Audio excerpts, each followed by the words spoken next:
السلام علیکم ورحمۃ اللہ وبرکاتہ۔ بسم اللہ الرحمن الرحیم۔ عزیز طلبہ، حدیث کے آج کے سبق میں ہم کتاب الرقاق شروع کرنے لگے ہیں۔ کتاب الرقاق، اس میں وہ احادیث بیان کی جائیں گی جن سے دل میں رقت کی کیفیت پیدا ہو، دنیا سے وابستگی کم ہو اور آخرت کی فکر بڑھے، آدمی اللہ تعالیٰ کی رضا اور اخروی کامیابی کو اپنی زندگی کا نصب العین بنائے۔ ایمان کے بعد انسان کی زندگی کو سنوارنے اور کامیابی کے مقام تک اس کو پہنچانے میں سب سے بڑا دخل اللہ تعالیٰ کے خوف اور آخرت کی فکر کو ہے۔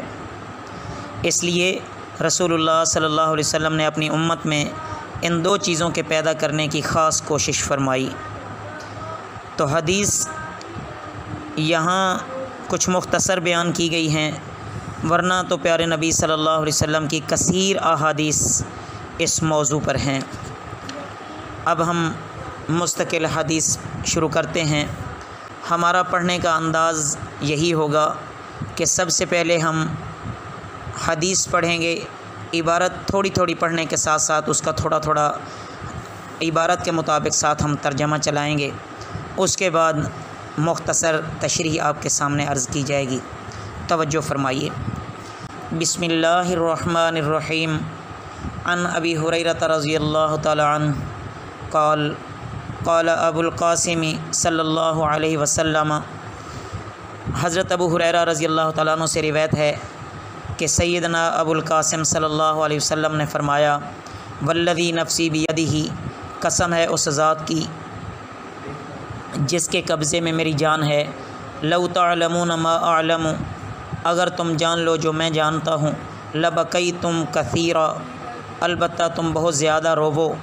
ولضحکتم قلیلا، اور بہت کم ہنسو۔ اس حدیث مبارکہ میں عزیز طلبہ یہ بیان فرمایا گیا ہے کہ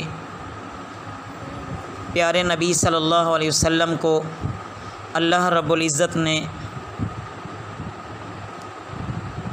ایک درجے تک حقائق کا مشاہدہ کرایا اور چیزوں کا انکشاف آپ صلی اللہ علیہ وسلم پر فرمایا، اور یہ ہونا چاہیے تھا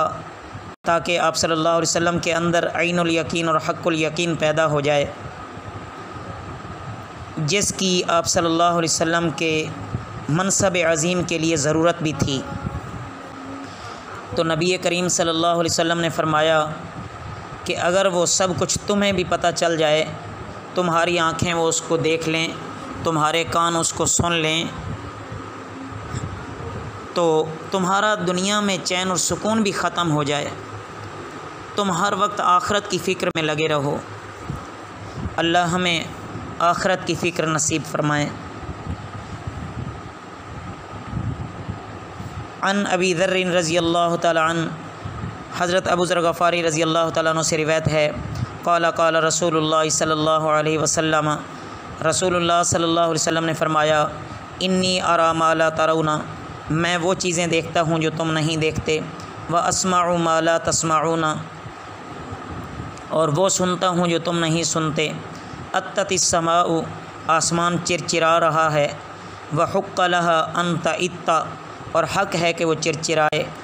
والذی نفسی بیدہ، قسم ہے اس ذات کی جس کے قبضہ میں میری جان ہے، ما فیہا موضع اربع اصابع، آسمان میں 4 انگلی جگہ بھی نہیں ہے، الا وملک واضع جبہتہ ساجدا للہ، جہاں کوئی نہ کوئی فرشتہ اللہ کے حضور اپنا ماتھا رکھے سجدے میں نہ پڑا ہو۔ واللہ، اللہ کی قسم، لو تعلمون ما اعلم، اگر تم جان لو جو میں جانتا ہوں، لضحکتم قلیلا، البتہ تم کم ہنسو، ولبکیتم کثیرا، اور البتہ تم بہت زیادہ روو، وما تلذذتم بالنساء علی الفروشات، اور بستروں پر بیویوں سے بھی لطف اندوز نہ ہو سکتے، ولخرجتم الی الصعودات، اور اللہ سے آہوزاری کرتے ہوئے،